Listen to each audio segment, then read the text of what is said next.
15 August 2025 नंतर महाराष्ट्रात HSRP plate नसणाऱ्या वाहनांवर कठोर कारवाई केली जाणार आहे. HSRP प्लेट बसवण्यासाठीची अंतिम मुदत 15 ऑगस्ट 2025 आहे. त्यामुळे ज्यांनी ही प्लेट लावली नसेल त्यांनी लवकरात लवकर ही प्लेट लावून घ्या. कारण 16 ऑगस्ट 2025 पासून तपासणी सुरू होणार आहे आणि ज्या वाहनांवर ही HSRP प्लेट लावलेली दिसणार नाही त्यांच्यावर कारवाई केली जाणार आहे. मोटार वाहन कायदा 1988 च्या कलम 177 नुसार ही कारवाई केली जाणार असून अशा वाहन चालकांकडून साधारण 1000 ते 10,000 रुपयापर्यंत दंड आकारला जाऊ शकतो. वारंवार नियम मोडल्यास अधिक मोठा दंड आणि इतर कायदेशीर कारवाई देखील होऊ शकते. ही प्लेट लावणं का गरजेचं आहे तेही सांगते.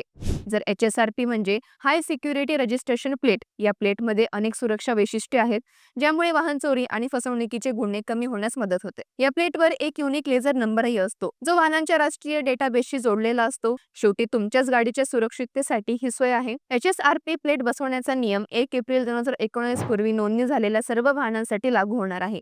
कारण 1 एप्रिल 2019 नंतर नोंदणी झालेल्या वाहनांना आता कंपनीकडून HSRP लावून दिली जाते. त्यामुळे त्यांना तरी प्लेट बदलण्याची गरज नाही. पण ज्यांच्यासाठी अंतिम मुदत जवळ येते त्यांनी काय करावं, तर तुम्ही HSRP साठी अधिकृत वेबसाईट किंवा RTOच्या अधिकृत केंद्रावरून बुकिंग करणं आवश्यक आहे. जर तुम्ही 15 ऑगस्ट पर्यंत बुकिंग केलं असेल आणि तुम्हाला पुढील तारखेला स्लॉट मिळाला असेल तर तुमच्यावर कारवाई होणार नाही.